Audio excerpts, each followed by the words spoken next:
Imagine um mundo tecido com veios de pedra. Um mundo onde estradas retilíneas conectavam a costa da Grã-Bretanha com as areias da Síria, onde aquedutos gigantescos levavam água pura ao coração de megacidades com milhões de habitantes. Este era o mundo do Império Romano, uma civilização construída sobre a ideia da cidade. A cidade era o centro de tudo: poder, comércio, cultura, direito. Dentro de seus muros pulsava o coração do império. Seus fóruns fervilhavam com os debates de filósofos e as negociações de mercadores. Seus anfiteatros ecoavam com as vozes de milhares de cidadãos. Roma, Alexandria, Antioquia, Cartago não eram meros aglomerados de edifícios, mas organismos complexos que nutriam e sustentavam um estado colossal. Mas essa era estava chegando ao fim. O século V d.C. testemunhou o maior colapso da história ocidental.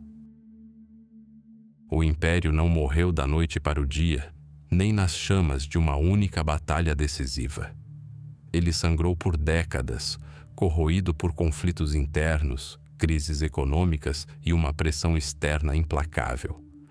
Ondas de povos que os romanos chamavam desdenhosamente de bárbaros, godos, vândalos, francos, saxões, cruzaram as fronteiras enfraquecidas. Eles não eram tanto a causa, mas sim o sintoma de uma doença fatal. E quando o último imperador do Império Romano do Ocidente foi deposto em 476, o evento passou quase despercebido por seus contemporâneos. A grande máquina já havia parado, e as primeiras coisas que ela deixou de sustentar foram suas criações mais complexas e vulneráveis, as cidades. Chegou o mundo sem cidades. O que se seguiu à queda de Roma foi mais do que uma simples mudança de poder. Foi um colapso civilizacional. O complexo sistema que sustentava a vida urbana desmoronou. Os aquedutos, aquelas obras-primas da engenharia que exigiam manutenção constante, entupiram e ruíram. A água cristalina deixou de fluir para as fontes e banhos da cidade, transformando-os em pântanos fétidos e estagnados.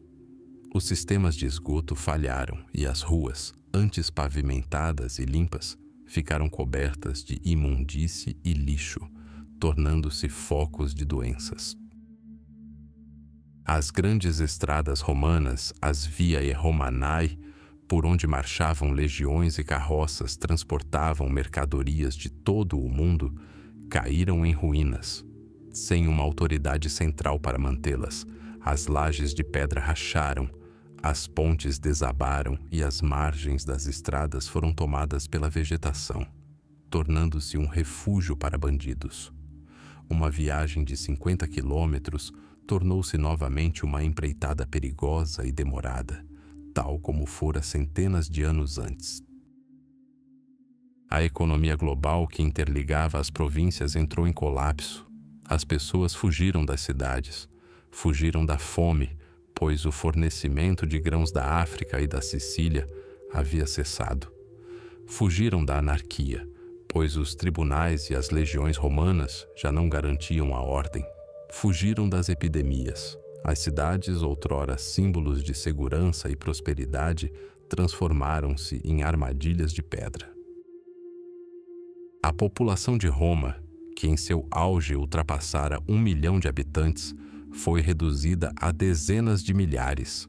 Um punhado de pessoas amontoadas entre as majestosas ruínas, como formigas no crânio de um gigante.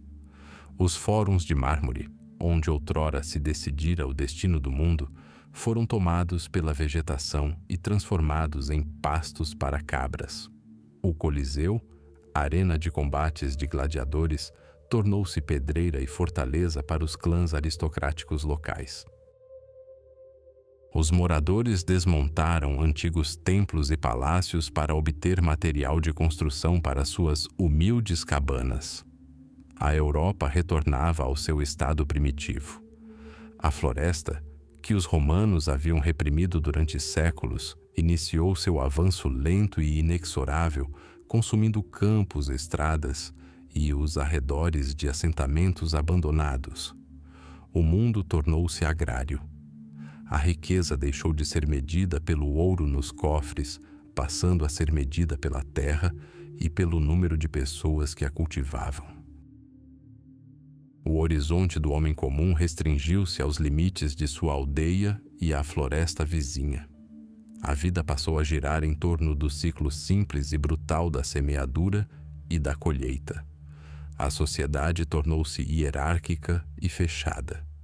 O cidadão romano, dotado de direitos e protegido por lei, foi substituído pelo camponês dependente que buscava a proteção de um guerreiro local, um chefe que o protegesse dos ataques de vizinhos ou bandidos. Segurança em troca de liberdade. Essa era a nova moeda da época. Assim nasceu o feudalismo. O comércio praticamente desapareceu. Reduziu-se a uma troca primitiva em mercados locais. Uma panela por um saco de grãos, um machado por uma galinha. As moedas deixaram de circular amplamente, eram guardadas como tesouros, mas não usadas no dia a dia. As artes e os ofícios que floresceram nas cidades entraram em declínio. Os segredos da produção de cerâmica fina, vidro, mosaicos intrincados e até mesmo concreto de alta qualidade se perderam por séculos. A alfabetização tornou-se privilégio de apenas alguns sacerdotes. Para a grande maioria, o mundo tornou-se novamente silencioso, repleto de superstições e temores das forças da natureza. Mas mesmo neste mundo em declínio, faíscas ainda cintilavam. Mosteiros e residências episcopais tornaram-se ilhas de ordem e conhecimento em um oceano de caos. A Igreja, a única organização pan-europeia a sobreviver ao colapso do Império, preservou os remanescentes da estrutura administrativa romana e da escrita latina. Bispos frequentemente assumiam as funções de governadores de cidades, organizando a defesa e a distribuição de alimentos naquelas cidades onde a vida ainda persistia.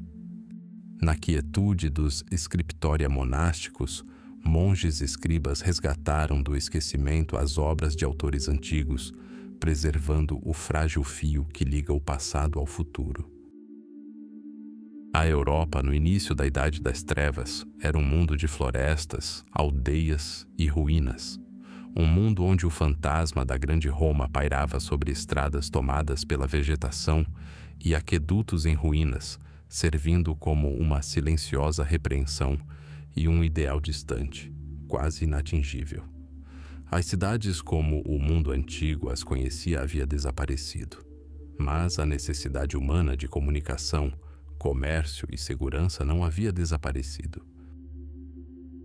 No âmago desse mundo fragmentado e agrário, as sementes já estavam sendo semeadas para que, em poucos séculos, dessem origem a um fenômeno inteiramente novo, a cidade medieval. Mas isso levaria tempo, e essa jornada começaria do zero. Início do bloco. Antes de renascer, a cidade precisava morrer, e morreu. Após a queda de Roma, seu coração de pedra deixou de existir. Os aquedutos que outrora forneciam água a milhões de pessoas se desfizeram em pó. Os fóruns onde o destino do mundo era decidido foram tomados pelo mato. As cidades da Europa se tornaram fantasmas, sombras de sua antiga glória, onde cabras pastavam nas ruínas de anfiteatros e estátuas de mármore de deuses e imperadores foram reduzidas a cal. O mundo havia encolhido ao tamanho de uma aldeia, a um pedaço de terra que podia alimentar uma única família. Durante séculos, a vida girou em um ciclo fechado e implacável. Primavera, tempo de esperança e trabalho árduo. Verão, tempo de medo da seca ou das chuvas torrenciais. Outono, tempo de colheitas escassas que precisavam ser distribuídas ao longo de um inverno longo e escuro. A fome não era apenas uma ameaça, era uma companheira constante, uma sombra que seguia cada camponês do nascimento à morte. A humanidade estava acorrentada à terra pelos grilhões da sobrevivência. Para romper essas correntes, era necessária uma revolução. Mas essa revolução não aconteceu em barricadas ou salas do trono. Ela começou silenciosamente, quase despercebida, nos sulcos úmidos de um campo europeu. Tudo começou com a própria terra. Por volta do século X, o clima na Europa tornou-se mais ameno e quente. Os invernos longos e rigorosos recuaram e a estação de cultivo se estendeu. Isso foi uma dádiva dos céus, mas para aproveitá-la, os humanos precisavam de novas ferramentas, e elas chegaram. O primeiro prenúncio da mudança foi um monstro de ferro e carvalho, o arado de rodas pesado. Durante séculos, os agricultores apenas raspavam a superfície da terra com um arado leve, eficaz nos solos secos do Mediterrâneo, mas inadequado nas terras ricas, úmidas e rochosas do norte da Europa. O novo arado era diferente. Equipado com uma enorme relha de ferro, ele não apenas abria um sulco, ele penetrava no solo como uma baleia na água. Sua aiveca, uma invenção brilhante, cortava a terra por baixo e a revolvia, escondendo as ervas daninhas e trazendo à superfície as camadas férteis inferiores. Pela primeira vez, o homem havia realmente conquistado os solos argilosos e pesados, transformando milhões de hectares de florestas selvagens e terrenos baldios em campos férteis. A terra, adormecida durante séculos sob a copa das florestas, finalmente despertou e estava pronta para produzir uma colheita. Mas mover essa besta de ferro exigia uma força enorme. Os bois lentos, o tradicional animal de tração, representavam um desafio. E eis que surge o segundo protagonista da nossa revolução, o cavalo. Embora o cavalo fosse mais rápido e resistente que o boi, seu uso no campo foi ineficaz por muito tempo. O antigo arreio consistia em uma correia passada pelo pescoço do animal. Se apertada demais, comprimia a traqueia e sufocava o cavalo, impedindo-o de trabalhar com todo o seu potencial. E então, um gênio anônimo inventou a coleira para cavalos. Essa construção aparentemente simples de madeira e couro transferia toda a pressão do pescoço para os ombros e o peito poderosos do cavalo. O efeito foi explosivo. Livre da asfixia, o cavalo pôde liberar toda a sua força natural. Trabalhando 4 ou até 5 vezes mais produtivamente que um boi, um cavalo atrelado a um arado pesado tornou-se um verdadeiro motor do progresso medieval. A velocidade da aração aumentou exponencialmente. Campos que levavam semanas para serem cultivados agora podiam ser preparados em dias. Novas ferramentas e novas tecnologias exigiam um novo sistema.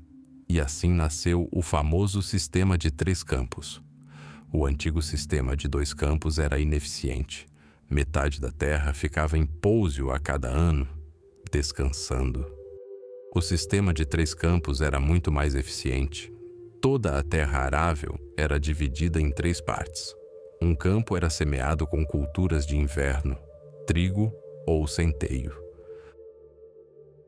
O segundo, com culturas de primavera, aveia, cevada e principalmente leguminosas, como ervilhas e feijões.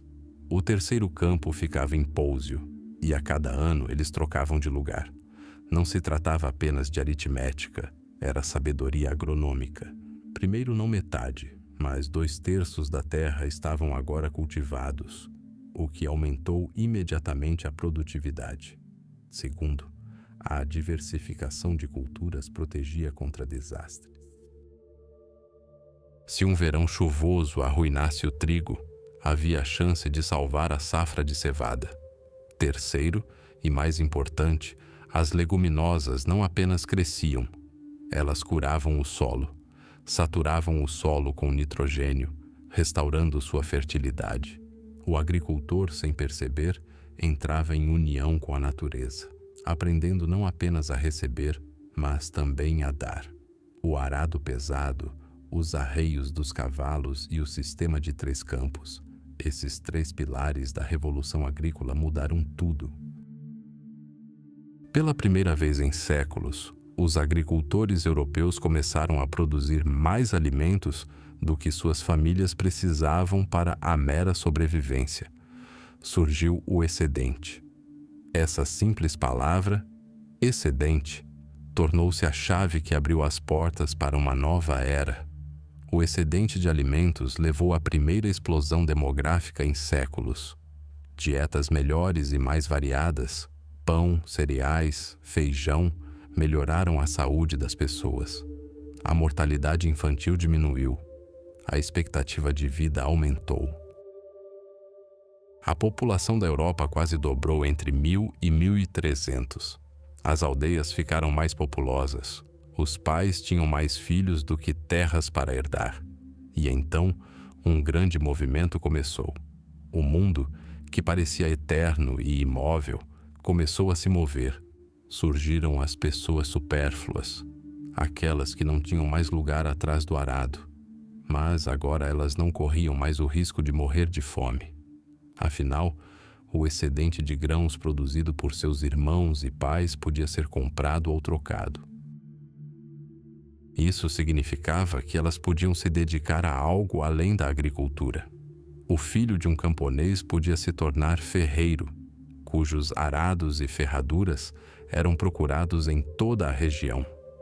Outro podia se tornar oleiro, um terceiro tecelão, um quarto carpinteiro. A revolução nos campos deu origem a uma divisão fundamental do trabalho. Pela primeira vez desde a antiguidade, o homem podia alimentar-se sem tocar na terra. Podia criar coisas, oferecer serviços e aprimorar seu ofício. Os campos alimentaram a Europa e libertaram milhões de mãos e mentes para novos empreendimentos. A terra deu ao homem não apenas pão, mas também liberdade. A liberdade de partir. Mas para onde? Para onde foram esses milhares de filhos sem terra, artesãos empreendedores e mercadores viajantes? Eles se dirigiram para encruzilhadas romanas abandonadas, travessias de rios convenientes, as muralhas de antigas residências episcopais e fortes dilapidados. Buscavam um lugar onde pudessem viver, trabalhar e, principalmente, comerciar em segurança. Não carregavam espadas, mas martelos. Não lanças, mas novelos de lã. Não estandartes, mas sacos de grãos. Foram construir um novo mundo. Um mundo baseado não em direito de primogenitura, mas em habilidade. Não em juramentos de fidelidade, mas em dinheiro vivo. Foram construir cidades. Fim do bloco. Roma havia caído. Suas estradas, outrora vibrantes com o tropel das legiões e o rangido das rodas das carroças mercantes, estavam tomadas pelo mato e se tornaram trilhas para bandidos. O grande império, que havia subjugado metade do mundo, desmoronou em 1000 fragmentos beligerantes. A Europa mergulhou num longo crepúsculo onde a lei da força era a única lei, e o horizonte da vida humana se reduziu aos confins da aldeia natal. O medo tornou-se o ar que respiravam. Medo da fome, medo da peste, medo da espada de um normando, de um húngaro, ou simplesmente de um vizinho determinado a expandir seus domínios pela força. Neste mundo despedaçado e trêmulo, o caos era um oceano, e apenas 2 tipos de ilhas ofereciam esperança de salvação. 2 pilares sobre os quais, como um alicerce, a civilização começou a ser reconstruída. Eram o castelo e o mosteiro. O primeiro era o castelo. Não um elegante palácio de conto de fadas, mas um centro de poder e força bruto e funcional. Uma fortaleza enraizada na terra como uma presa de pedra. Suas muralhas frias e impenetráveis eram a resposta para a questão mais fundamental da época: a sobrevivência. Atrás dessas muralhas vivia o senhor feudal, cuja vontade era lei e cuja espada era sua arma mais poderosa. Ele e sua comitiva eram a única defesa para os camponeses ao redor. Em caso de ataque, o gado era conduzido para debaixo dessas muralhas e as pessoas acorriam ao abrigo delas, na esperança de que a tempestade passasse. Mas o castelo era mais do que um simples refúgio.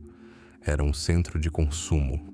O senhor, sua família, guerreiros e servos precisavam de armas e armaduras, roupas e utensílios, pão e vinho. Um camponês podia trazer grãos e carne, mas quem forjaria uma ferradura para um cavalo de guerra? Quem curtiria o couro para os arreios? Quem costuraria o vestido da dama com tecido importado?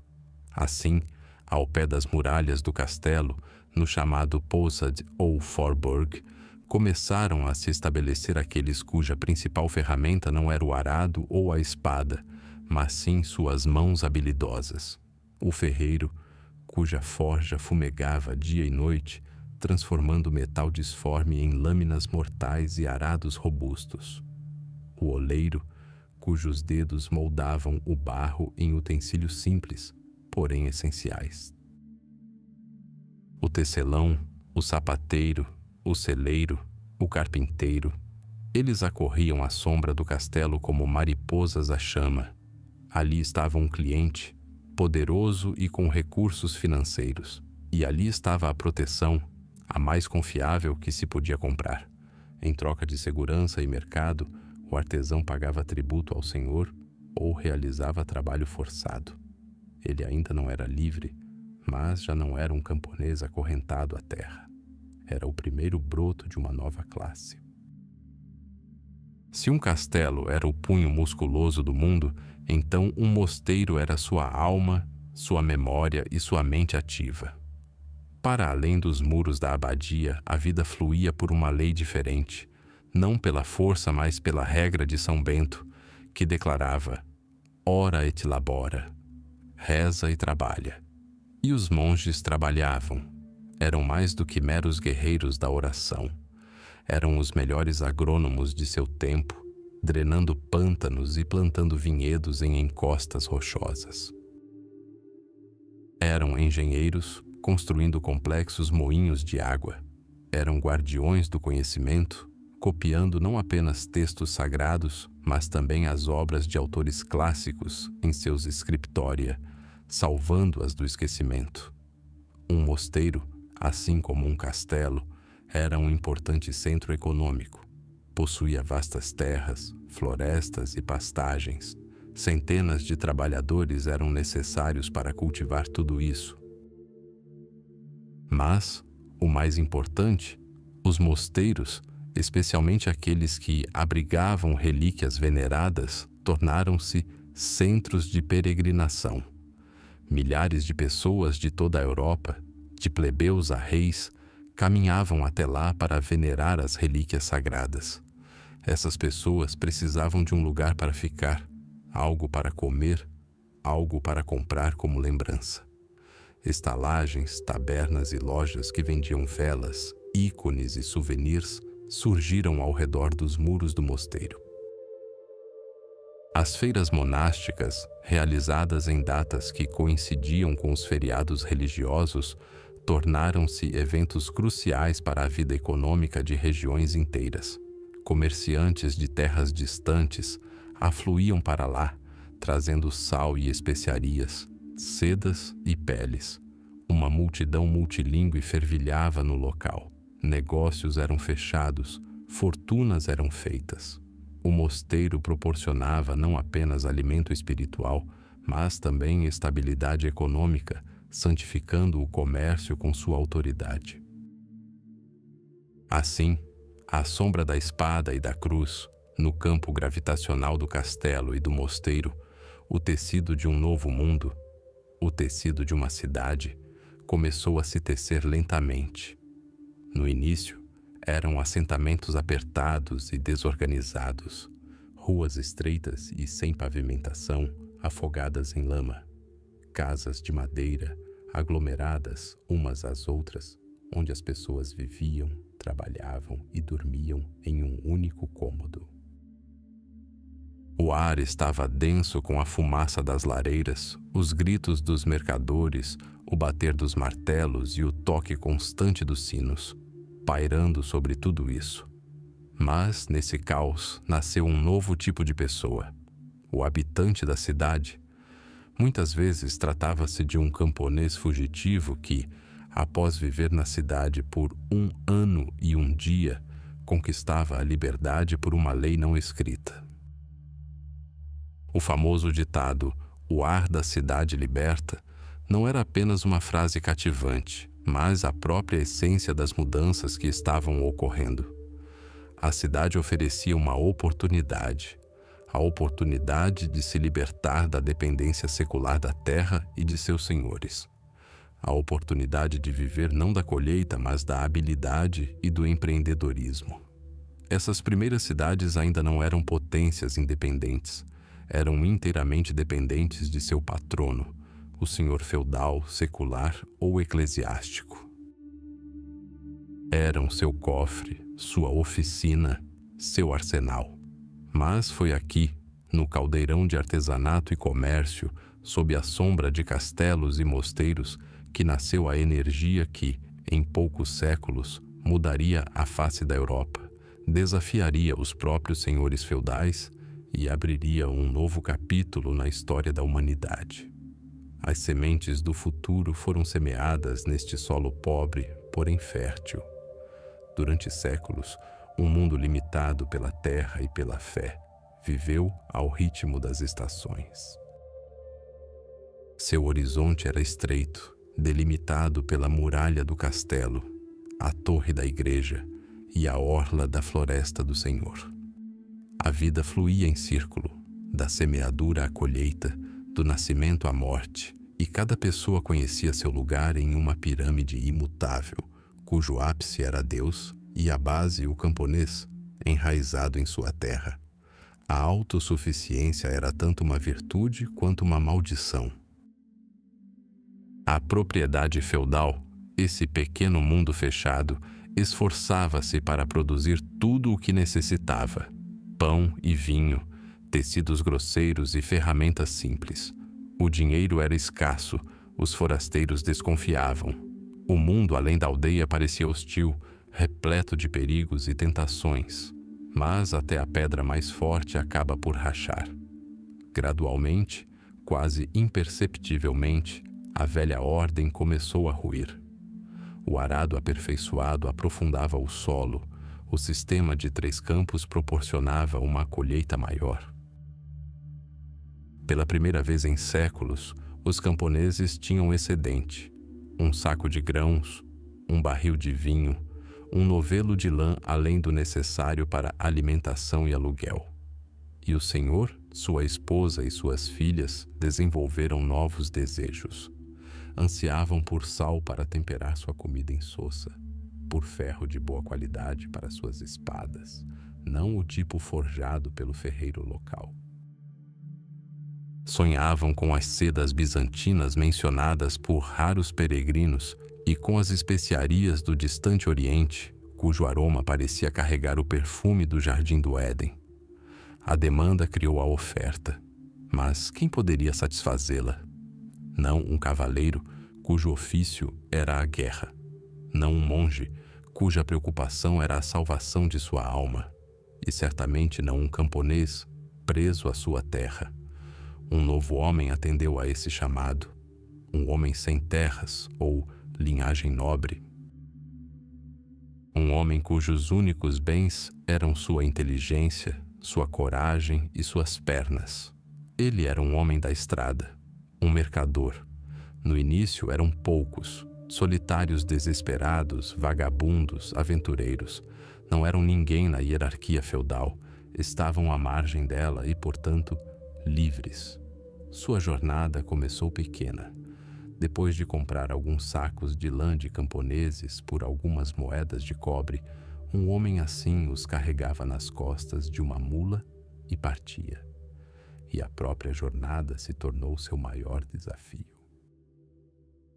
Essas não eram rodovias modernas, eram os fantasmas de antigas estradas romanas, quebradas, tomadas pela vegetação ou simplesmente trilhas lamacentas que se transformavam em pântanos intransitáveis após cada chuva.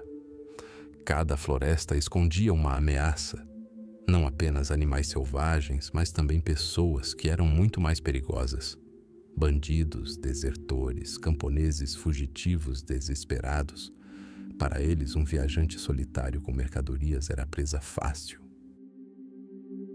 Cada ponte, cada val sobre um rio pertencia a algum pequeno senhor feudal que exigia um pedágio pela passagem ou simplesmente por pisar em suas terras. Dezenas dessas taxas poderiam consumir todos os lucros futuros, mas o nosso viajante era tenaz, sabia negociar, por vezes com bajulação, por vezes oferecendo um pequeno suborno e por vezes cerrando os dentes e pagando um preço exorbitante. Passava a noite ao relento, ouvindo cada sussurro, ou em tabernas imundas, partilhando abrigo com peregrinos e mercenários. Comia o que encontrava e sofria de febre, mas continuava a avançar, movido por um único objetivo: entregar as suas mercadorias num lugar onde pudessem ser vendidas por um bom preço. E assim, após semanas, até meses de viagem, ele chegava ao seu destino. Podia ser uma cidade em crescimento perto das muralhas de um castelo episcopal ou um grande mosteiro. Ali, vendia sua lã e usava o dinheiro para comprar coisas indisponíveis em sua região, sacos de sal trazidos da praia ou alguns bons caldeirões de metal. Agora sua jornada terminava e não era menos perigosa. Mas se a sorte lhe sorrisse, ele voltava para casa não apenas com mercadorias, mas também com lucro. Esse lucro era seu sangue, sua recompensa pelo risco, sua prova de que o mundo é mais do que um vale e que o destino pode ser forjado não apenas com a espada, mas também com moedas. Era difícil para quem viajava sozinho, e logo aqueles que estavam na estrada perceberam uma verdade simples: juntos era mais seguro e mais lucrativo. Começaram a formar caravanas. Dezenas de carroças guardadas por guerreiros mercenários percorriam lentamente as estradas da Europa, já representando uma força considerável. Juntos, combatiam bandidos e negociavam pedágios com os senhores feudais.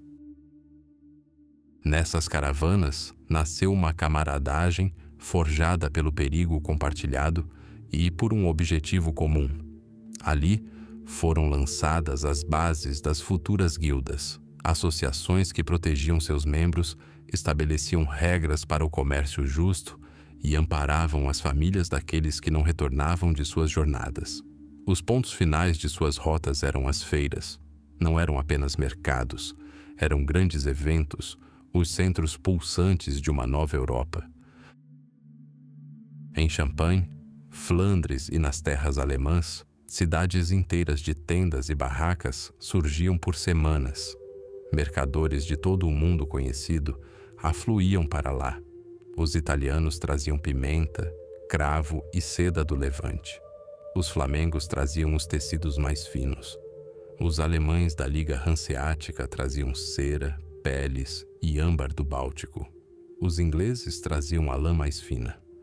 Ali, uma mistura babilônica de línguas ressoava e negócios no valor de milhares de libras eram fechados. Ali, nasceram novos instrumentos financeiros. Em vez de carregarem pesados baús de ouro, os mercadores começaram a usar notas promissórias que podiam ser resgatadas em outra cidade. Foi uma revolução baseada na confiança, uma nova forma de capital, não menos valiosa que o dinheiro. Assim, passo a passo, esses homens da estrada, os primeiros mercadores, costuraram a colcha de retalhos do mundo feudal. Suas caravanas eram as artérias por onde fluía sangue novo, mercadorias, dinheiro e com eles ideias, conhecimento e notícias. Não possuíam terras, sua riqueza era móvel, seu lar era toda a Europa, eram os arautos de uma nova era. Em suas bolsas de couro gastas, carregavam não apenas moedas, mas as sementes do futuro, das quais logo emergiriam cidades livres, desafiando a autoridade de senhores e reis. Sua jornada foi longa e perigosa, mas foi ela que conduziu a Europa das trevas da Idade Média a um novo amanhecer. Texto narrativo puro. Imagine um mundo onde o horizonte é definido por um campo e o tempo é medido pela mudança das estações e pelo toque do sino de uma igreja. Um mundo onde o homem nasce ligado à terra, como uma árvore às suas raízes. Este é o mundo do início da Idade Média, um mundo de dependência feudal. O camponês, ou servo, não possuía nem a terra que cultivava, nem, essencialmente, a sua própria vida. Seus dias eram programados do amanhecer ao anoitecer, com trabalho nas terras do senhor feudal, a corveia, e ele entregava parte de sua escassa colheita como renda fixa. Seu destino estava inextricavelmente ligado à vontade do senhor feudal. Ele não podia partir, não podia mudar de profissão, não podia casar-se sem permissão. Seu mundo era pequeno, previsível e desprovido de esperança de mudança. Mas por toda a Europa, como cogumelos depois da chuva, novos centros de vida, cidades, começaram a brotar. No início, eram apenas pequenos assentamentos perto das muralhas de castelos, mosteiros ou nas encruzilhadas de rotas comerciais. Mas cresceram, enchendo-se de agitação, energia e, principalmente, oportunidades. E os rumores dessas oportunidades, como o vento, penetraram até mesmo nas aldeias mais remotas.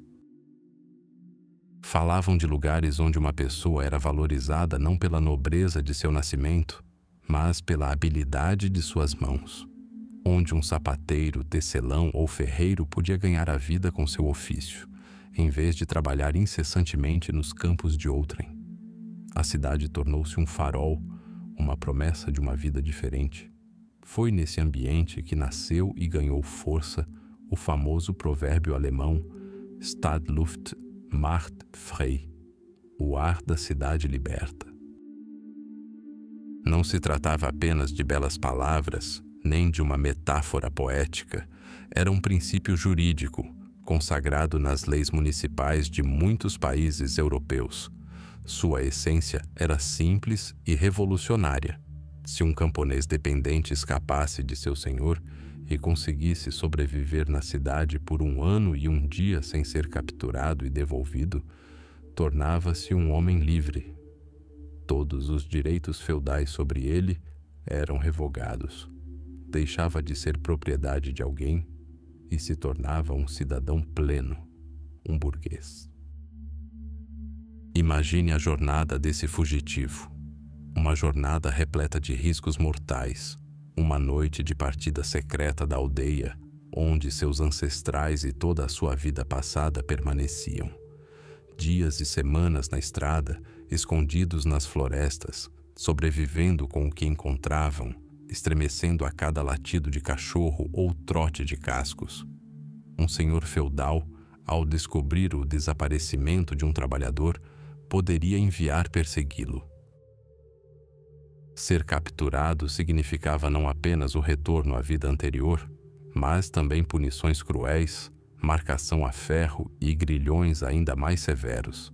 E, finalmente, as muralhas da cidade apareceram.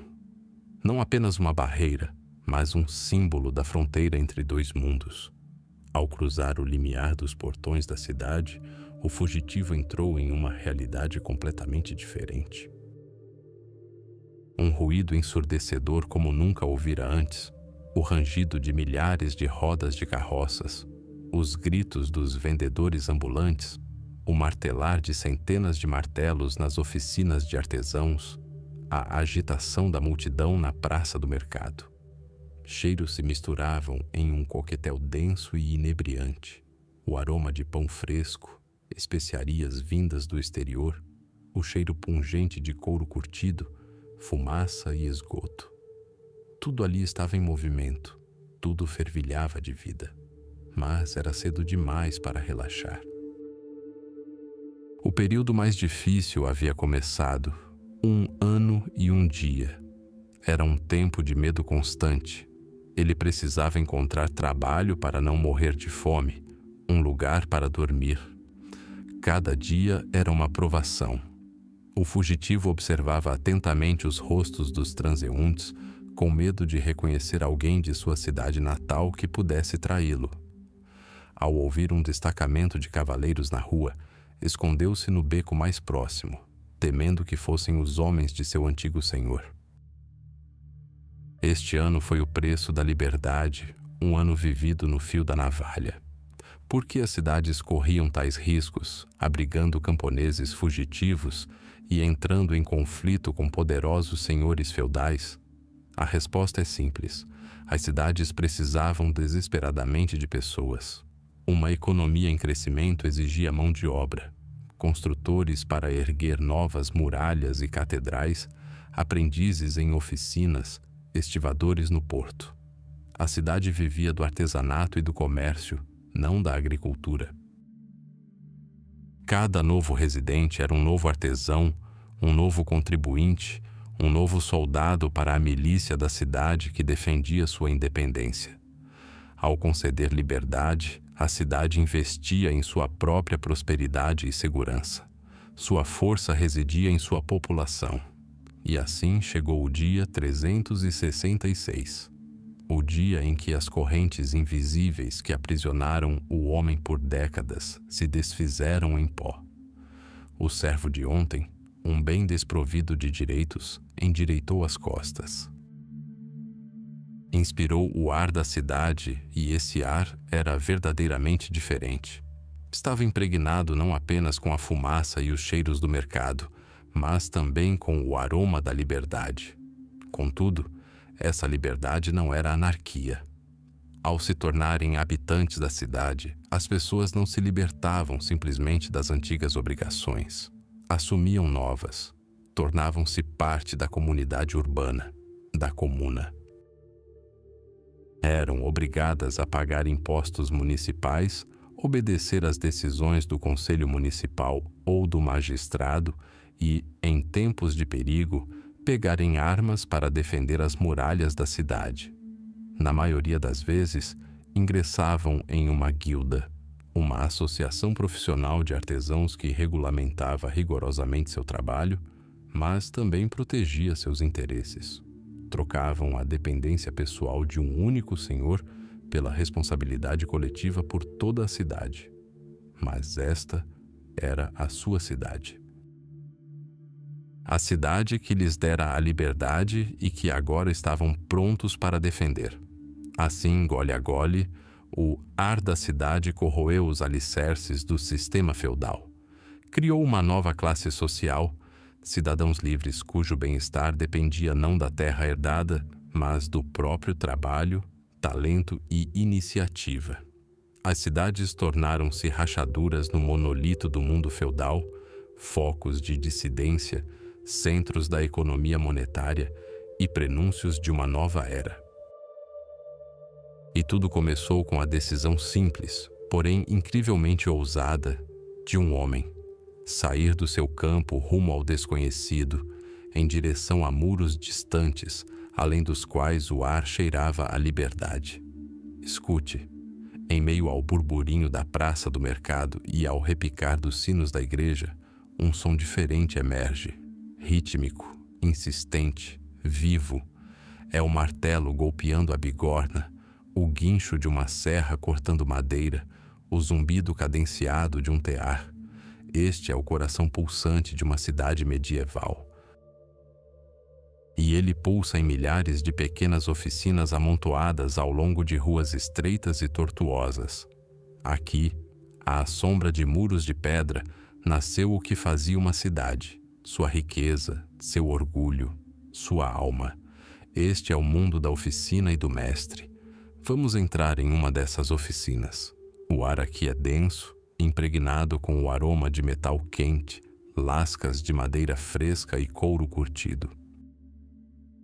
A luz que filtra por uma pequena janela envidraçada revela ferramentas penduradas nas paredes com uma austeridade quase militar.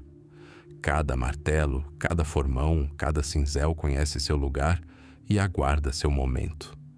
Estas não são meras ferramentas, são extensões das mãos do mestre, um repositório de sua experiência e segredos. E eis o próprio mestre. Ele não se parece com um nobre senhor feudal em seda, nem com um camponês em um rústico hobby caseiro. Suas vestes são simples e funcionais, mas sua postura exala dignidade. Suas mãos, ásperas, calejadas e marcadas por cicatrizes, são capazes de realizar milagres. Ele pode transformar um pedaço de ferro disforme em uma fechadura elegante e uma tábua bruta em um encosto de cadeira esculpido, digno de decorar a casa do comerciante mais rico. Ele é o guardião do conhecimento transmitido de geração em geração, não em pergaminho, mas nos movimentos de suas mãos, em suas proporções, nas nuances sutis de seu ofício. Mas o mestre não está sozinho em sua oficina. Seu mundo é uma hierarquia estritamente definida, uma escada que só pode ser escalada com paciência, trabalho árduo e talento. Na base da hierarquia está o aprendiz. Na maioria das vezes, trata-se de um menino de 10 ou 12 anos, enviado pelos pais para ser treinado durante muitos anos. Sua jornada começa não com um formão ou um martelo, mas com uma vassoura e um balde. Ele varre o chão, alimenta o fogo na forja, carrega água e faz recados. Sua vida é uma série interminável de pequenas tarefas tediosas. Mas é assim, dia após dia, que ele absorve a atmosfera da oficina. Ele ouve as conversas do mestre com os clientes, observa-o trabalhar, memoriza os nomes das ferramentas e aprende a distinguir os tipos de madeira e a qualidade do metal. Ele não é tanto um operário, mas sim a sombra do mestre, seus olhos e ouvidos. Com o passar dos anos, ele gradualmente recebe a responsabilidade pelas operações mais simples. Aprende a segurar a ferramenta, fazendo seus primeiros movimentos desajeitados, que com o tempo se tornarão confiantes e precisos. É uma escola dura, mas é o único caminho para o ofício. Quando o aprendizado termina e o mestre decide que o jovem domina o básico, o aprendiz se torna um jornaleiro. Ele não é mais um mero mensageiro, mas um trabalhador contratado, remunerado pelo seu trabalho. O nome jornaleiro vem da palavra alemã que significa rapaz errante. E isso não é coincidência. Para se tornar um verdadeiro mestre, ele precisava ver o mundo. Juntava seus poucos pertences, arrumava suas ferramentas e pegava a estrada. Viajava de cidade em cidade, de país em país, oferecendo seus serviços em diversas oficinas.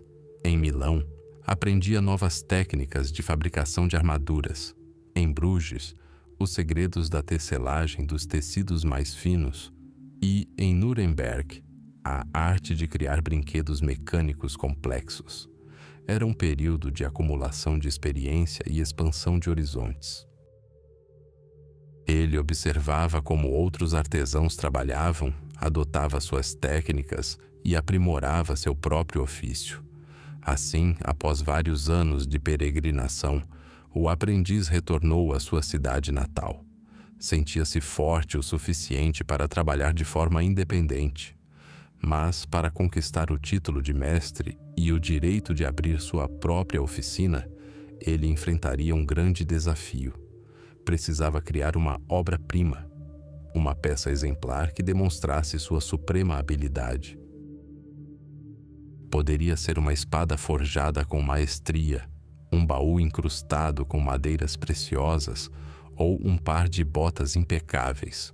Ele apresentou essa obra-prima aos anciãos da guilda, os artesãos mais respeitados e experientes.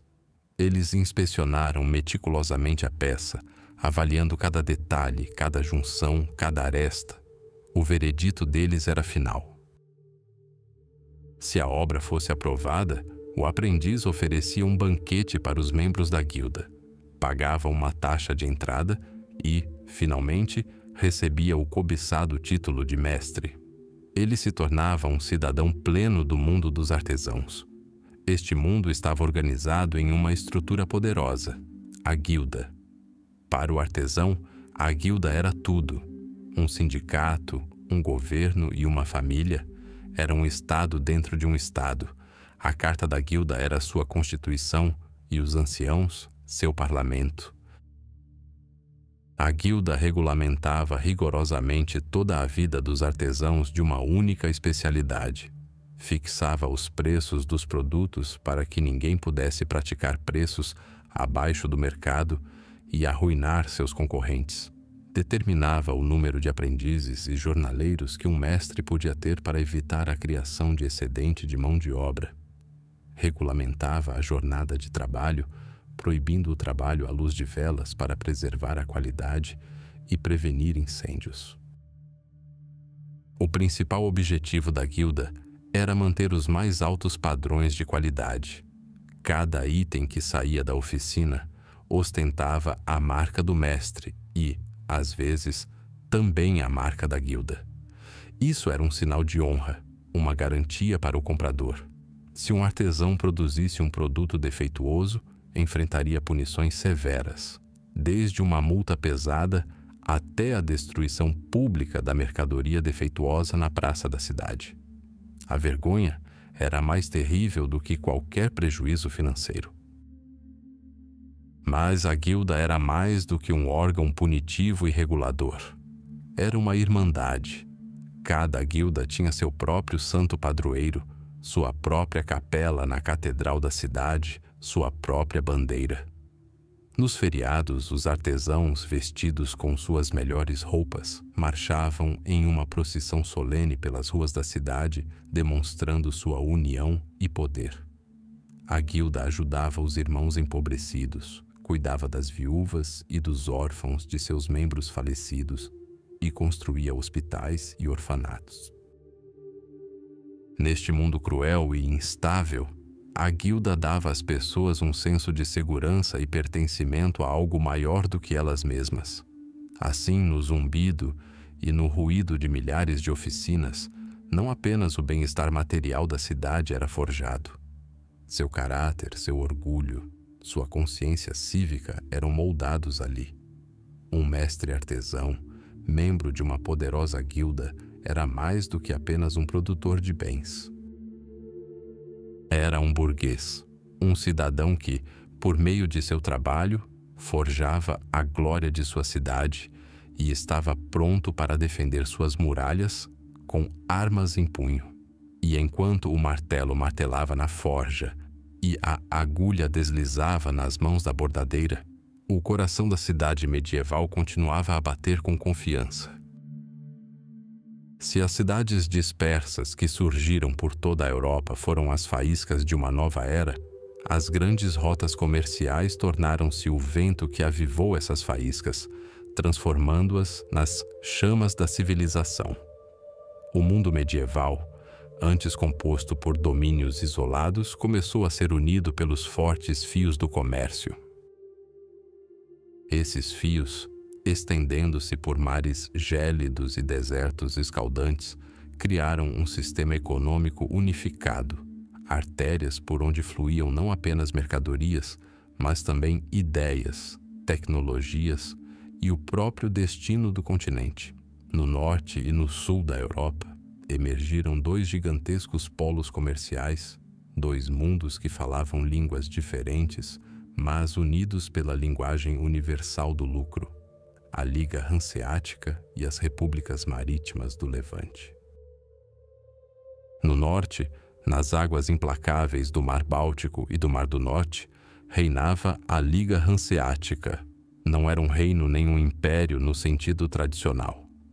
A Liga Hanseática era uma união, uma república de mercadores, uma federação de mais de 200 cidades, de Novgorod e Pskov, no leste, a Londres, no oeste, com seu coração pulsando nas cidades livres de Lübeck, Hamburgo e Bremen.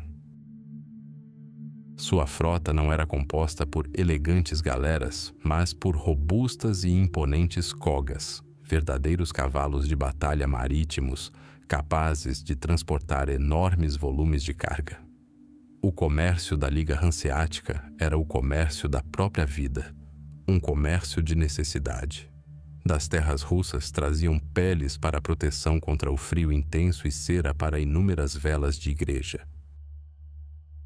Da Escandinávia e da Polônia, madeira para navios e casas, e grãos para alimentar as crescentes cidades da Flandres e da Alemanha. Mas os maiores tesouros do norte eram o peixe e o sal. O arenque pescado no Mar Báltico e salgado com sal de Luneburgo era o pão do pobre, uma fonte barata e nutritiva de proteína que salvou milhões de pessoas da fome em toda a Europa.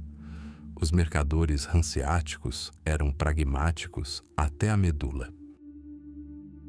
Seu mundo não cheirava a incenso, mas a peixe salgado, madeira alcatroada e lã crua. Essa república mercantil era uma força a ser reconhecida. A Liga Hanseática possuía seus próprios escritórios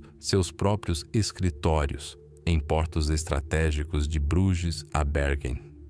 Esses escritórios eram verdadeiras fortalezas do comércio, estados dentro de um estado, com suas próprias leis, armazéns e até mesmo guardas armados.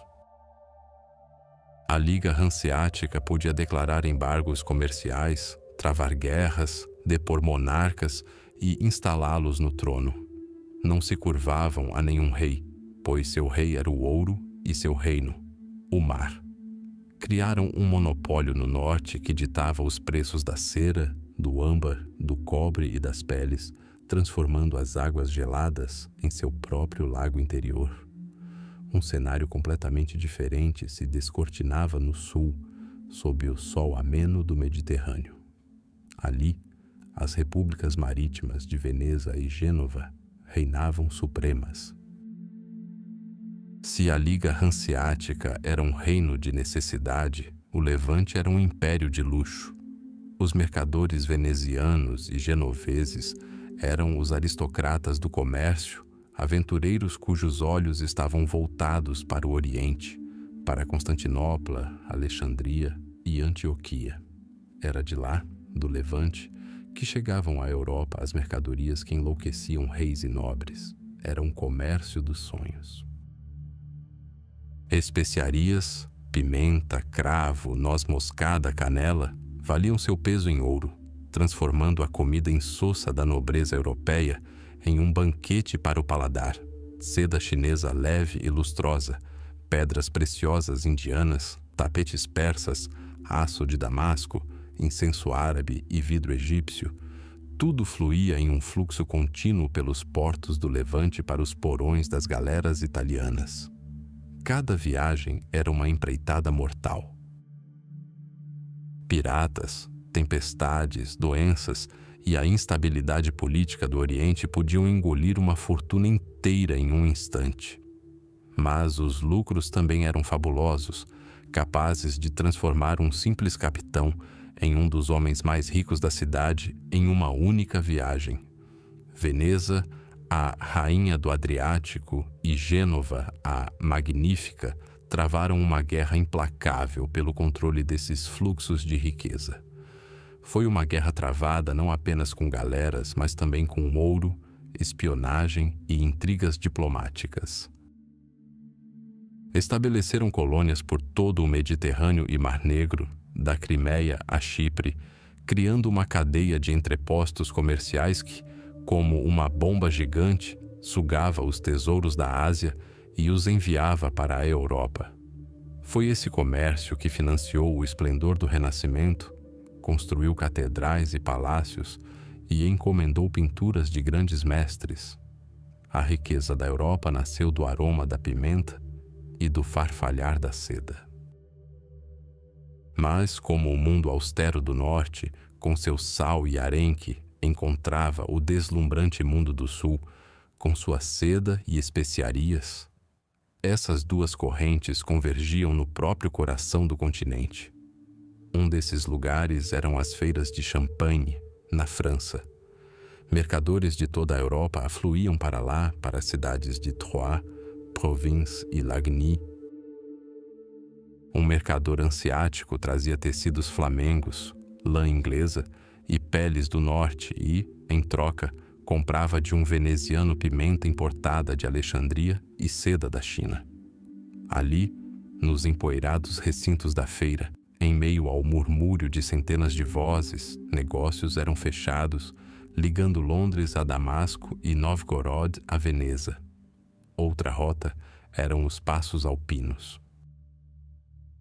Caravanas de mulas carregadas de mercadorias subiam lenta e firmemente os passos de Gotthard e Brenner, cobertos de neve, ligando a Itália às cidades do sul da Alemanha, Augsburg, Nuremberg e Ulm. Ali, as mercadorias do sul eram transferidas para barcos fluviais e transportadas para o norte ao longo do Reno e do Danúbio para encontrar a Liga Hanseática.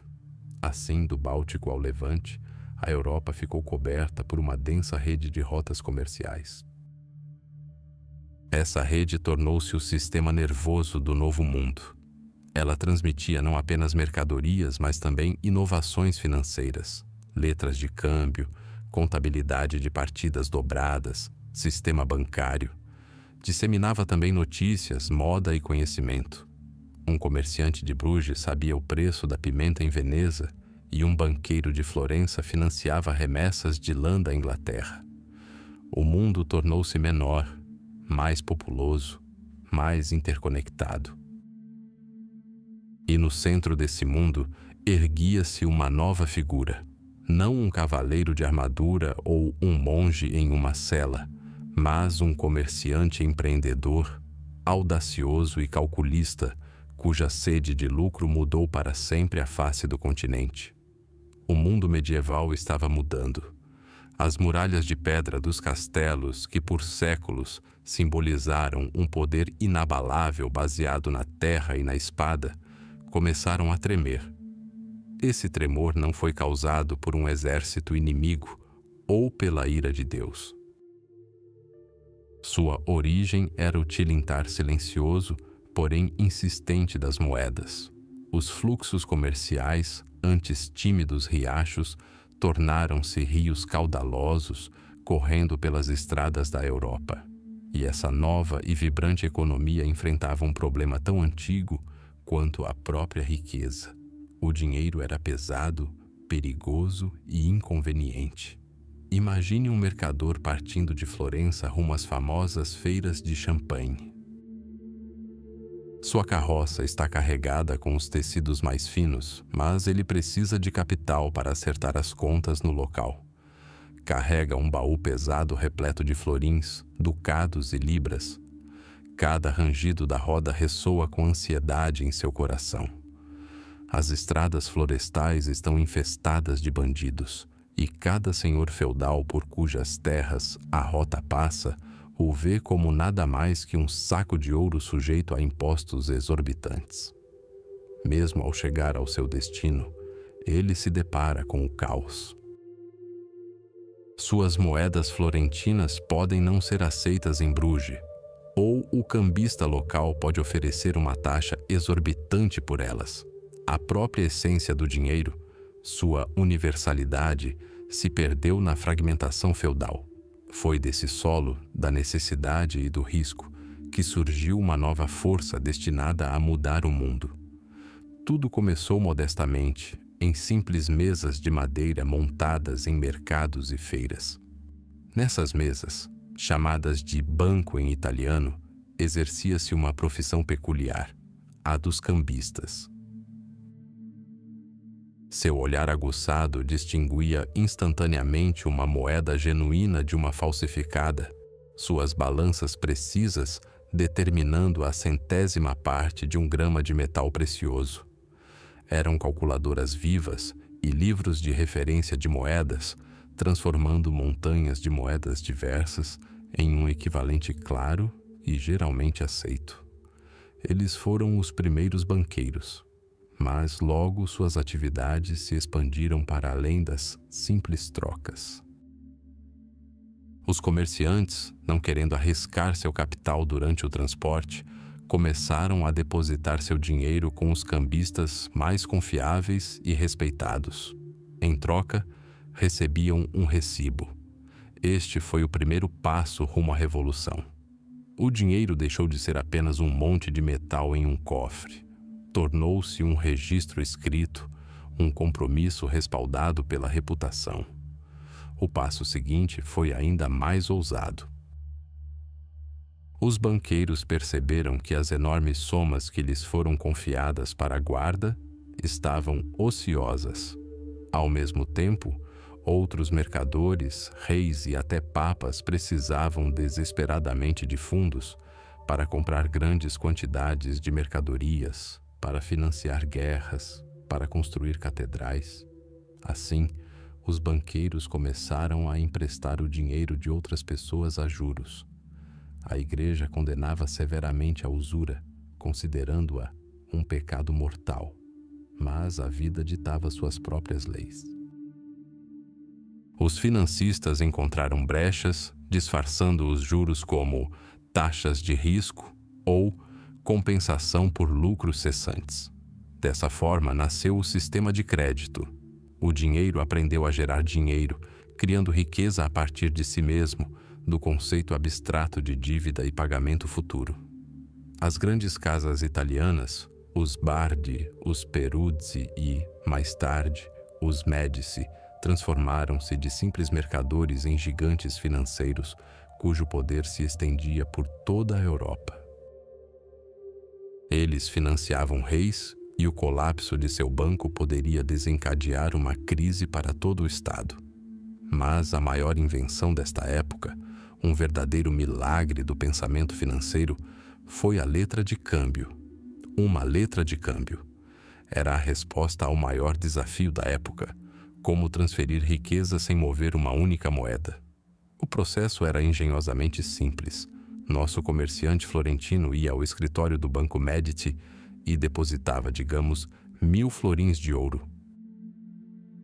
Em vez de um cofre pesado, ele recebia apenas uma pequena folha de pergaminho coberta de caligrafia. Essa era a letra de câmbio, uma ordem do Banco Florentino ao seu representante, digamos, em Lyon, para pagar ao portador do documento um valor equivalente em moeda local. Com esse pedaço de papel escondido no forro de seu gibão, o mercador podia facilmente atravessar toda a Europa. Para os bandidos, ele não era ninguém. Na feira de Lyon, ele simplesmente encontrou o escritório de um agente dos Médici, apresentou a nota promissória e recebeu seu dinheiro, pronto para transações. O incrível aconteceu. O ouro, sem sair dos porões de Florença, realizou transações a centenas de léguas de distância. Era a mágica financeira, construída sobre 2 pilares, confiança e uma vasta rede de agências bancárias. A assinatura de um banqueiro em pergaminho passou a valer mais do que um baú de ouro, porque por trás dela estavam reputação, sistema e poder. O apogeu dessa nova era comercial foram as grandes feiras internacionais, principalmente na região de Champagne. Durante algumas semanas por ano, cidades tranquilas como Troyes ou Provence se transformavam no coração pulsante do comércio mundial. Tecidos flamengos, lã inglesa, seda e veludo italianos, especiarias do Oriente e peles do distante norte da Rússia convergiam para lá. O ar vibrava com uma mistura de dezenas de línguas e cheirava a especiarias, couro e vinho. Mas as feiras de Champagne eram mais do que apenas um gigantesco mercado. Eram o centro financeiro da Europa medieval. A maioria das transações aqui era realizada a crédito. Os comerciantes compravam e vendiam mercadorias sem trocar moedas, mas emitindo notas promissórias uns aos outros. Somente nos últimos dias da feira chegou a hora do acerto de contas. Os banqueiros sentaram-se em suas mesas e a grande operação de liquidação teve início. As dívidas e os créditos de centenas de comerciantes foram reunidos, anulando-se mutuamente. O enorme volume de negócios exigia apenas uma pequena quantia em dinheiro real para cobrir o saldo final. Assim nasceu uma nova realidade. O poder do dinheiro deixou de ser sinônimo de um tesouro. Tornou-se abstrato, fluido, onipresente. Fios invisíveis de crédito e dívida entrelaçaram a Europa, criando o primeiro sistema financeiro internacional. O banqueiro, descendente dos desprezados cambistas e agiotas, tornou-se uma figura equivalente a um príncipe. Sua arma não era uma espada, mas um livro-razão. Seu domínio não era a terra, mas as promissórias dos reis. Esse sistema nervoso financeiro, nascido em estradas empoeiradas e feiras movimentadas, preparou o mundo para uma nova era. Uma era de grandes descobertas e prosperidade sem precedentes, onde o principal motor do progresso não seria mais a vontade de um monarca, mas a energia incansável do capital. Início do bloco. O mundo da Idade Média não era unido. Para além dos castelos e mosteiros, longe da vida tranquila e metódica dos campos camponeses, um novo universo estava a emergir. Um universo encerrado num anel de pedra e madeira. Esta era a vida para além dos muros da cidade. A muralha era mais do que uma simples estrutura defensiva. Era um símbolo, uma fronteira entre dois mundos. Do lado de fora, a ordem feudal, o poder do senhor feudal e a ligação com a terra. Do lado de dentro, o rugido da nova era, o ar inebriante da liberdade e o perigo mortal à espreita a cada passo. Cruzar o limiar dos portões da cidade significava mais do que uma simples mudança de lugar. Significava uma mudança de destino. Assim que os raios da aurora tocaram as torres da catedral e os guardas abriram os portões maciços com um rangido, a cidade explodiu em vida. Era uma sinfonia ensurdecedora, caótica e avassaladora. O rangido das rodas, sem lubrificação das carroças carregando legumes e grãos para o mercado. O martelar monótono de uma forja, onde um aprendiz suado soprava o fole. Os gritos estridentes das vendedoras do mercado anunciando seus produtos: peixe fresco, tortas quentes, cerveja barata. Das portas abertas das oficinas vinha o zumbido da serra de um carpinteiro, o bater ritmado de um sapateiro, o murmúrio de um tear. Tudo isso se fundia em um único zumbido incessante. O pulso da cidade. As ruas eram estreitas, tortuosas como desfiladeiros. Os andares superiores das casas, construídas de madeira e barro, erguiam-se sobre os inferiores, quase se tocando, mergulhando o pavimento em uma penumbra perpétua. A luz do sol lutava para penetrar esse labirinto, iluminando o rosto empoeirado de um artesão, as vestes coloridas da esposa de um rico comerciante ou a batina de um padre que se apressava de um lado para o outro. Não havia privacidade ali. A vida transbordava. Em uma janela, uma dona de casa sacudia um colchão de penas. Em outra, aprendizes discutiam em voz alta e canções embriagadas ecoavam da varanda da taverna. E sobre tudo isso pairava um perfume, tenso, onipresente, inesquecível. Era uma mistura complexa de aromas. O cheiro de pão fresco da padaria se misturava com o fedor sufocante da oficina do curtidor. A fragrância de especiarias raras da loja do comerciante era abafada pelo cheiro de restos do açougue. E a nota dominante nesse perfume era o fedor de esgoto. Não havia sistema de esgoto. Todos os dejetos, humanos e animais, eram despejados diretamente nas ruas. Somente as cidades mais ricas podiam se dar ao luxo de ter sarjetas de pedra no meio das ruas. E mesmo essas eram abertas. Porcos que vagavam pelas ruas atuavam como uma espécie de serviço de saneamento, devorando parte do lixo, mas não era suficiente. Em dias de chuva, as ruas se transformavam em rios imundos e fétidos, e em dias quentes, o ar ficava pesado e sufocante. Essas condições insalubres eram um terreno fértil para doenças. Epidemias eram desastres tão comuns quanto a quebra de safra ou a guerra. Qualquer febre, qualquer infecção podia se espalhar instantaneamente nas condições precárias e superlotadas, devastando bairros inteiros. Os moradores da cidade viviam com a constante consciência da fragilidade de suas vidas, depositando sua confiança em Deus, nos remédios duvidosos dos médicos e na própria sorte. Mas a ameaça mais terrível e repentina era o fogo.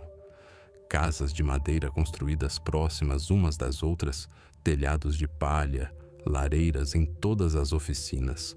A cidade era um barril de pólvora. Uma faísca, uma brasa descuidadamente deixada, podia reduzir um bairro próspero a cinzas em questão de horas.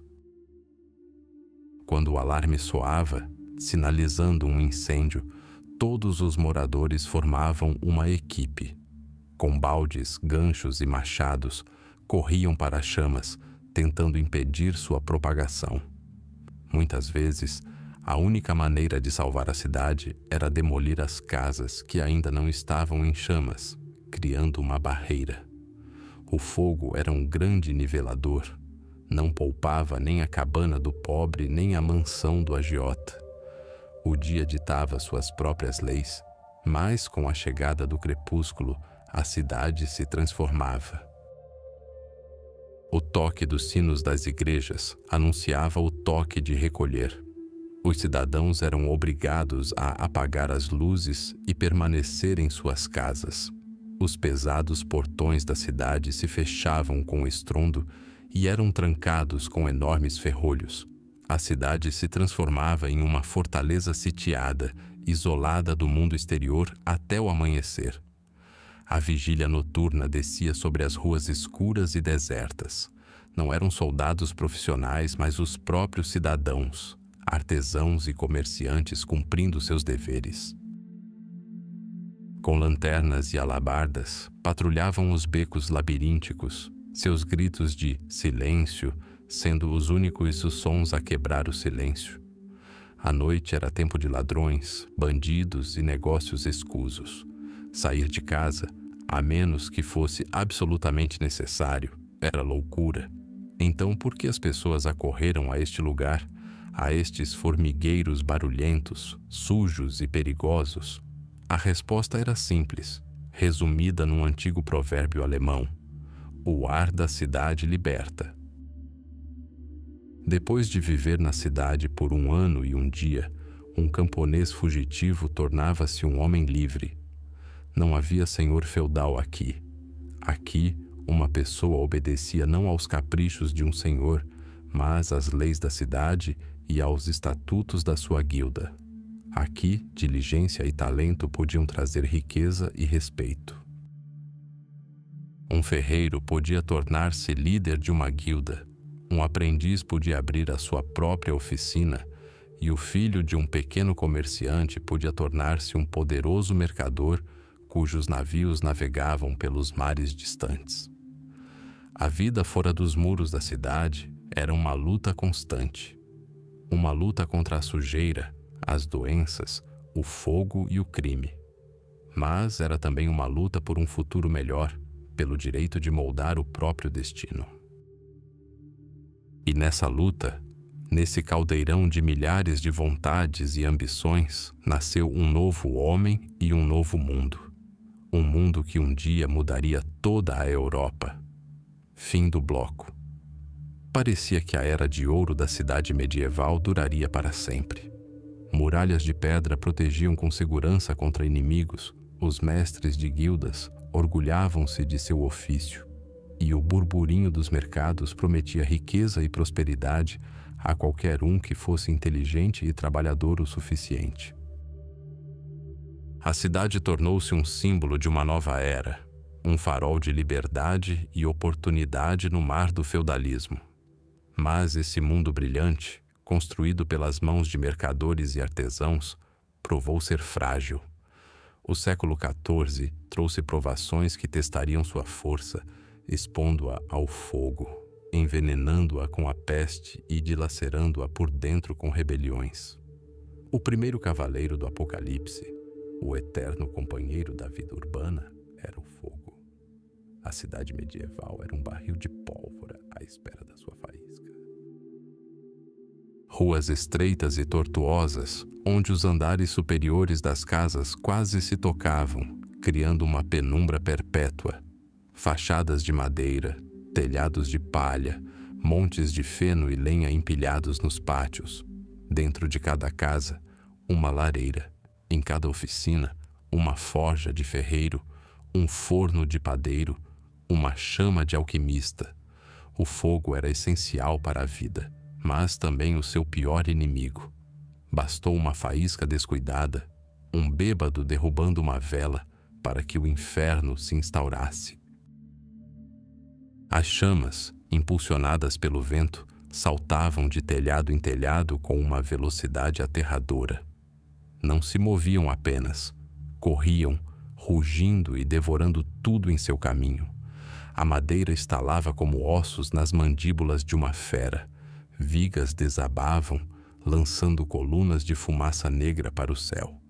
O som desesperado dos alarmes ecoava pela cidade, mas era menos um chamado às armas do que um grito de desespero. Os cidadãos, armados com baldes e ganchos, tentavam resistir à força do fogo, mas seus esforços eram como tentar esvaziar o mar. Só conseguiam tentar demolir prédios vizinhos, criando brechas no caminho da tempestade de fogo, sacrificando parte da cidade para salvar o resto. Os grandes incêndios de Londres, Rouen e Lubeck devastaram bairros inteiros, deixando para trás apenas ruínas fumegantes e milhares de desabrigados. Mas, após cada incêndio, a cidade ressurgia das cinzas, um pouco mais sábia. Em alguns lugares surgiam os primeiros telhados de telha. Em outros, as ruas se alargavam. O fogo endurecia, mas o pior ainda estava por vir. Veio do Oriente. No início, eram apenas rumores que os mercadores traziam consigo junto com a seda e as especiarias. Histórias de um mar misterioso e mortal que dizimava povos nas terras distantes da China e da Horda Dourada. Mas em 1347, os rumores ganharam forma. Galeras mercantes entraram nos portos da Sicília e de Gênova, com seus porões repletos não apenas de mercadorias, mas também de morte. Marinheiros mortos e moribundos, cobertos de feridas negras, jaziam nos convéses. O inimigo invisível havia chegado à costa. A Europa jamais havia visto nada parecido. Não se tratava de uma guerra onde o inimigo podia ser visto e morto. Era a peste negra. A peste se espalhou com uma velocidade incrível, seguindo rotas comerciais que, outrora artérias de prosperidade, haviam se transformado em veias venenosas. As cidades, com sua superlotação e falta de higiene, tornaram-se o ambiente perfeito para a disseminação da doença. A peste não poupava ninguém, nem o rico comerciante em seu palácio de pedra, nem o mendigo em sua choupana. Médicos com máscaras que pareciam bicos de pássaro recheados de ervas eram impotentes. As orações eram inúteis. As cidades, outrora centros da vida pública, tornaram-se reinos de medo e isolamento. Vizinhos evitavam vizinhos, pais abandonavam filhos doentes, padres se recusavam a dar a comunhão aos moribundos. Ruas, tão vibrantes outrora, estavam desertas. O único som era o rangido das carroças que recolhiam cadáveres para serem despejados em valas comuns. Em poucos anos, a peste dizimou entre 1/3 e metade da população da Europa. Não matou apenas pessoas, destruiu os próprios alicerces da sociedade, a fé em Deus, a ordem, o futuro. Quando a grande peste recuou, deixou para trás um mundo transformado, um mundo onde a mão de obra era extremamente escassa. Parecia que havia chegado a hora de os camponeses e artesãos sobreviventes exigirem melhores condições e salários mais altos. Mas a antiga elite, os patrícios, os senhores feudais e os ricos mestres de guildas, não tinha a menor intenção de abrir mão de seu poder e privilégios. Tentaram aprovar uma lei que congelasse os salários, retornando tudo à normalidade, como se nada tivesse acontecido. Essa foi a gota d'água. O solo, envenenado pela peste e pela dor, deu origem à rebelião. Tensões sociais que fervilhavam há décadas explodiram com renovado vigor. Na França, os camponeses se insurgiram na Jacquerie e, na Inglaterra, na rebelião de Wat Tyler. Mas as cidades não ficaram imunes. Os cardadores de lã florentinos, os Ciompi, que não possuíam uma guilda nem voz política, se revoltaram, exigindo justiça e participação no governo municipal. Em Paris e Ghent, artesãos tomaram as prefeituras, exigindo a abolição de impostos injustos. Não se tratava mais de uma simples revolta pela fome. Os sobreviventes da grande catástrofe sentiam que a velha ordem era injusta e corrupta. Viram a nobreza e os ricos se esconderem em seus castelos enquanto pessoas comuns morriam. Ouviram os sermões de padres itinerantes sobre como todos são iguais perante Deus e a morte. Então, por que não na vida? Essas revoltas eram geralmente brutalmente reprimidas. Cavaleiros armados e mercenários esmagavam as revoltas camponesas com sangue, enquanto a oligarquia urbana lidava com os artesãos rebeldes. Os líderes eram enforcados nas praças que controlavam no dia anterior, mas era impossível extinguir completamente as chamas. A ideia de que o povo comum tinha direito a uma voz, à dignidade, a uma participação no próprio destino, havia sido semeada. Os antigos alicerces feudais e aristocráticos foram destruídos. Fogo, peste e rebelião se tornaram um cadinho para a cidade medieval. Reduziram a cinzas sua fé ingênua na prosperidade eterna. Revelaram a fragilidade da vida humana e da ordem social. Mas também a forjaram. As cidades que sobreviveram a essas provações emergiram diferentes, mais cautelosas, mais complexas, mais realistas. A grande catástrofe do século XIV pôs fim ao outono dourado da Idade Média e abriu as portas para uma nova era, muito mais turbulenta, mas também mais dinâmica. A cidade resistiu, provando que sua força residia não na impenetrabilidade de suas muralhas, mas na capacidade de seus habitantes de cair e se reerguer. A Europa estava adquirindo uma nova face. Uma face de pedra. O mundo efêmero da madeira, da palha e do barro, um mundo que podia ser reduzido às cinzas da noite para o dia e reconstruído em uma estação, estava sendo substituído por uma era de eternidade. Uma era que havia impresso suas ambições, sua fé e sua vontade em um material capaz de resistir aos séculos. A cidade medieval era mais do que apenas um aglomerado de pessoas. Era uma declaração esculpida em pedra. O coração deste novo mundo, sua alma, que se elevava aos céus, era a catedral. Ela brotava da própria terra, mas não lhe pertencia. Era uma rejeição ao mundo horizontal e camponês dos campos e florestas. Suas torres eram flechas ousadas que perfuravam o céu, visíveis a dezenas de quilômetros de distância e servindo de farol para mercadores e peregrinos. A construção da catedral foi obra de mais de uma geração. Avós lançaram os alicerces, filhos ergueram as paredes, netos levantaram as abóbadas, e bisnetos talvez tenham testemunhado a instalação da cruz na torre. Toda a cidade vivia em função deste projeto. Pedreiros, carpinteiros, vidreiros, escultores, milhares de mãos unidas por um único propósito. Seus nomes se perderam na história, mas sua criação permanece. A catedral era mais do que apenas uma casa de Deus. Era uma enciclopédia do mundo, uma Bíblia para os analfabetos. Cada vitral, cada estátua no portal, cada gárgula na cornija contava sua própria história, da criação do mundo, da queda, da vida dos santos e do vindouro juízo final.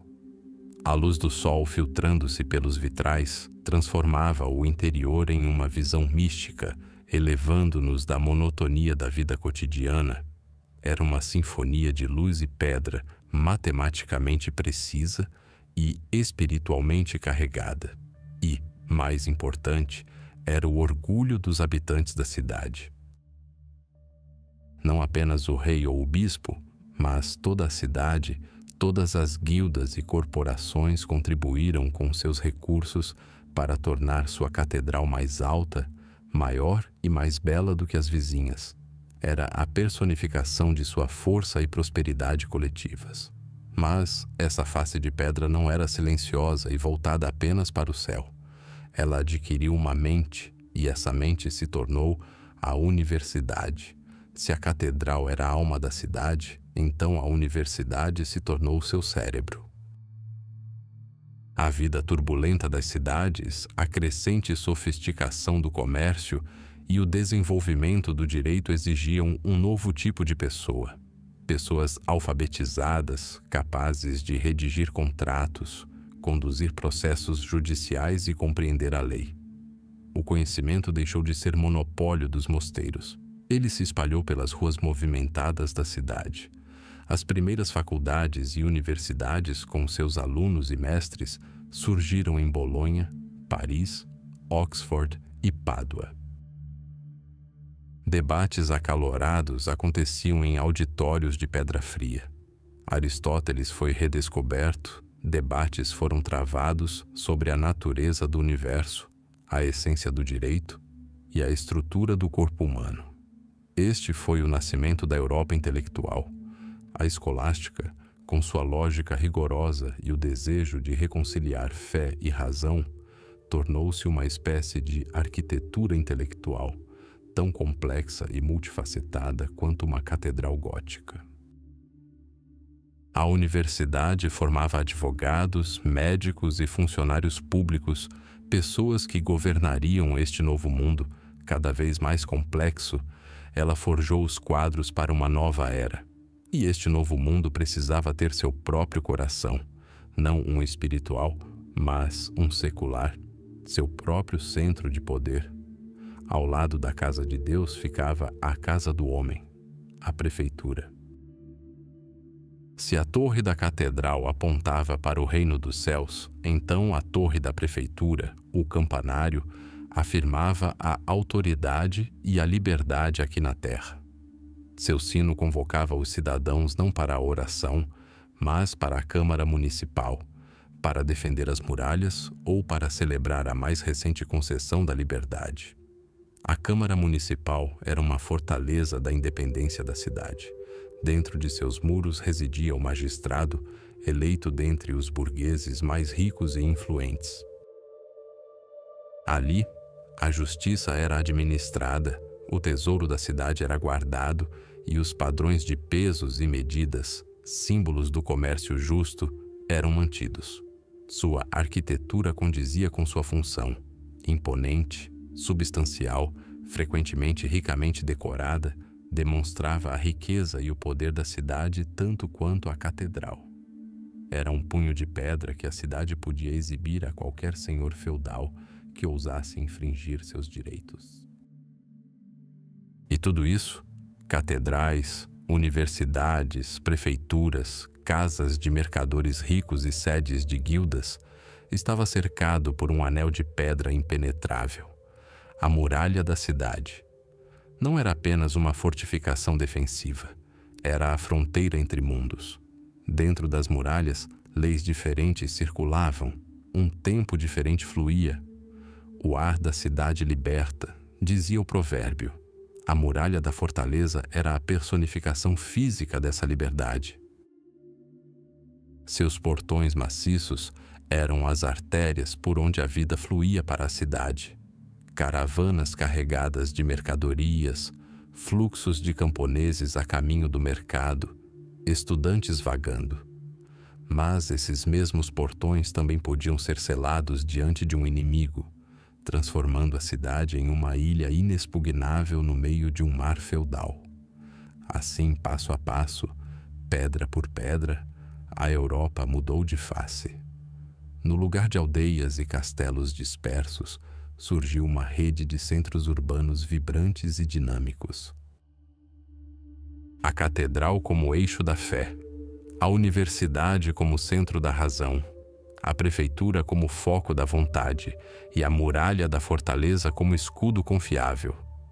Isso era mais do que apenas um novo estilo arquitetônico, era uma nova civilização, esculpida em granito e arenito. A face de pedra da nova Europa olhava para o futuro e em seus traços os contornos das eras futuras, o Renascimento, a Reforma e a Idade Moderna, já eram discerníveis. Este alicerce foi lançado para sempre. Quando a poeira dos séculos assenta e a agitação das praças e o martelar dos bairros de artesãos se dissipam num passado distante, resta-nos uma questão fundamental. O que deixou a cidade medieval? Qual é o seu verdadeiro legado? A resposta supera até as expectativas mais otimistas. O legado dos burgueses é mais do que apenas muros de pedra e catedrais góticas. São os projetos para um novo mundo, o alvorecer de uma era que chamaremos de Idade Moderna. A Idade Média, em sua essência, era um mundo da terra. Poder, riqueza, status, tudo era medido em hectares, propriedades e colheitas. Era um mundo estático e hierárquico, onde o destino de uma pessoa era selado pelo nascimento. Um cavaleiro nascia para lutar, um camponês para arar. O tempo fluía lentamente, medido pelas mudanças das estações e pelos feriados religiosos. Mas dentro dos muros das cidades, outra força nasceu, outra medida de todas as coisas, o dinheiro. Moedas tilintantes, desvinculadas da terra, móveis, fluidas, tornaram-se a força vital da nova civilização. E o homem que aprendeu a controlar esse fluxo, o burguês, tornou-se o arquiteto do futuro. Ele era um novo tipo de homem. Seu pensamento não era moldado por juramentos feudais de fidelidade ou votos monásticos. Sua mente era tão afiada quanto a faca de um carroeiro e tão precisa quanto a balança de um cambista. Ele aprendeu a contar, planejar, assumir riscos e prever.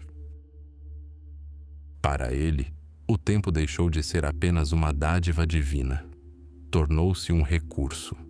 O sino da cidade, anunciando as horas de trabalho em vez das orações, tornou-se o símbolo dessa nova era.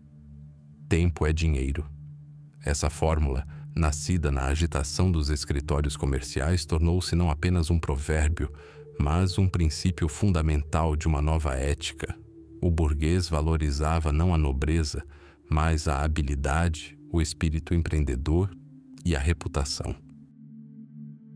Sua palavra, selada por um contrato, valia mais do que a espada de um barão. Essa nova mentalidade, como um poderoso solvente, começou a corroer os alicerces inabaláveis do sistema feudal. Reis e imperadores, que durante séculos haviam dependido de uma nobreza caprichosa e nem sempre leal, descobriram nas cidades um novo aliado, muito mais confiável. As cidades forneciam aos monarcas o que sempre lhes faltara: dinheiro para manter exércitos e funcionários, bem como pessoas alfabetizadas e instruídas para governar o Estado. Antigos mercadores e advogados tornaram-se conselheiros dos reis, financiando suas guerras e centralizando o poder. Assim, na união entre a coroa e o tesouro, foram forjados os primeiros estados-nação centralizados da Europa. O poder, lenta mas seguramente, fluiu dos castelos perdidos nas florestas para os vibrantes centros urbanos. A casa bancária dos Fugger, em Augsburgo, ou a dos Médici, em Florença, exerciam uma influência real maior do que dezenas de cortes ducais. Mas a cidade era mais do que apenas um motor econômico. Ela se tornou um grande caldeirão cultural. Se os mosteiros eram os guardiões do conhecimento ancestral, as cidades se tornaram geradoras de novo conhecimento. Foi em ambientes urbanos livres de dogmas rígidos que floresceram as primeiras universidades, em Bolonha, Paris e Oxford. Ali, o conhecimento deixou de ser privilégio exclusivo do clero. Os filhos de comerciantes e artesãos estudavam direito, medicina e retórica, criando uma nova intelectualidade secular. A riqueza acumulada através do comércio e do artesanato exigia expressão, e encontrou expressão na arte. Mercadores e banqueiros, ávidos por imortalizar seus nomes e glorificar suas cidades, tornaram-se os maiores mecenas das artes. Encomendaram pinturas e estátuas, construindo não apenas prefeituras e sedes de guildas, mas também capelas e catedrais, competindo entre si em luxo e piedade. Foi com esse dinheiro que Giotto, Brunelleschi e Van Eyck criaram.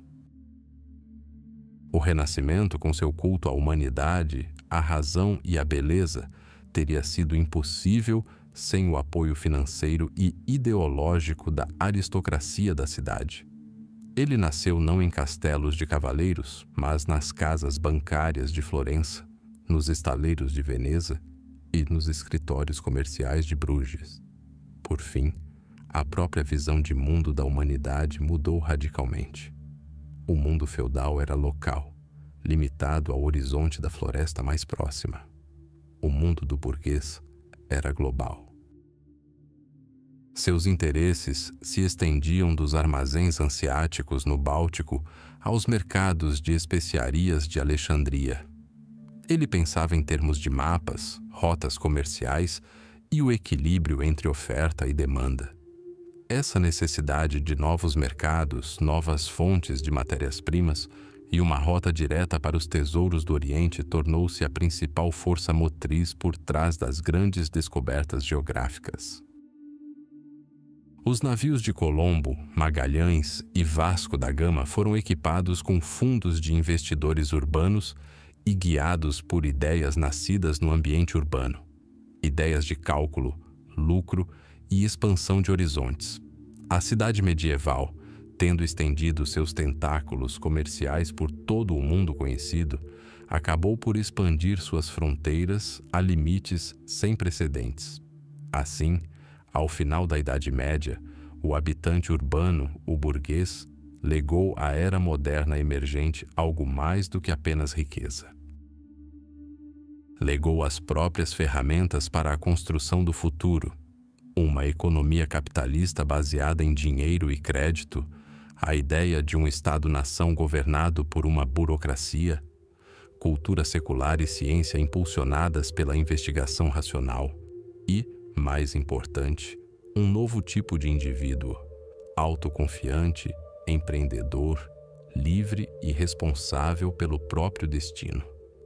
Os arranha-céus das megacidades modernas são descendentes distantes dos campanários góticos. O mercado de ações global é herdeiro da humilde bancada do cambista medieval. Parlamentos e constituições surgiram das cartas de liberdade pelas quais as cidades lutaram durante séculos. Inextricavelmente entrelaçado no DNA do mundo moderno, Está um fio que se tece nas oficinas e mercados ruidosos, apertados, mas repletos de energia irreprimível da Europa medieval. O alvorecer da nova era despontou sobre os